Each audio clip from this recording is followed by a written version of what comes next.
Everyone, may bago akong content na ipapakita ko sa inyo ngayon. This is oregano plant. So,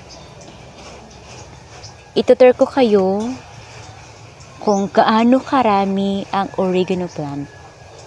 So, yun siya guys.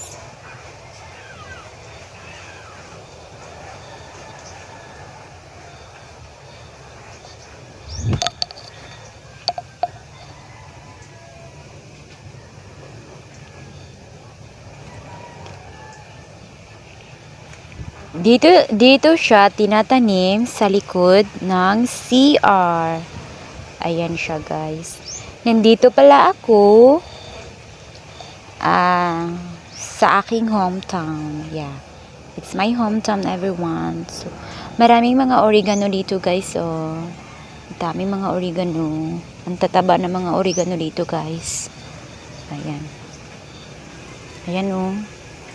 Ayan, the oregano plant. I love oregano plant here. Ayan oh, oregano. Ayan oh. Dito pa. Dito. Ayan ay.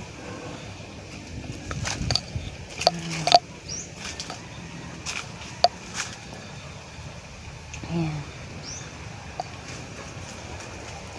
So, alam niyo ba guys na ang oregano is maraming benefits to guys. Kung mahilig kayo ano bang tawag siya? Pumunta sa mga quack doctor. So, like for example, kung may isang bata na nagkakasakit, either kung lalabas na kanyang ngipin, ngipin. So, pwede siyang, tawag dyan, ilalagay natin yan sa isang charcoal na, ano ba ang tawag? So, magbibisihan na lang. Pwede siya gamitan na sa baga, dayon isugba siya, dayon ibanggos sa baga, ibanggos sa buko-buko sa bata. Then after that, pwede din siya inumin, pwede siyang i-maintain sa isang bata para hindi magkakasakit palagi ang bata. So ito siya guys, para hindi magkakasakit ang bata palagi, iinumin siya tuwing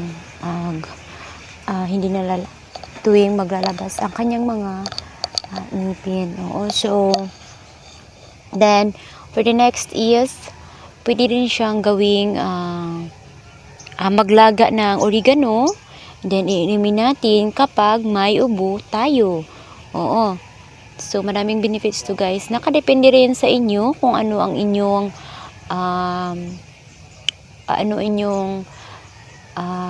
gamitin dito. So, like for example, kung may sa manok.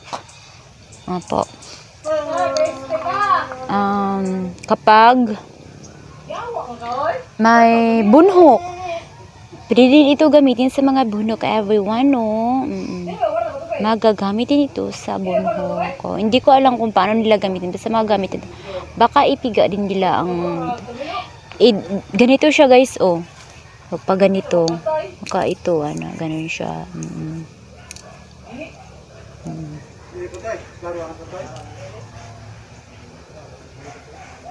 Pag ganun man siya. So, yun lang guys. And thank you for watching. Bye bye everyone. Sa next vlog.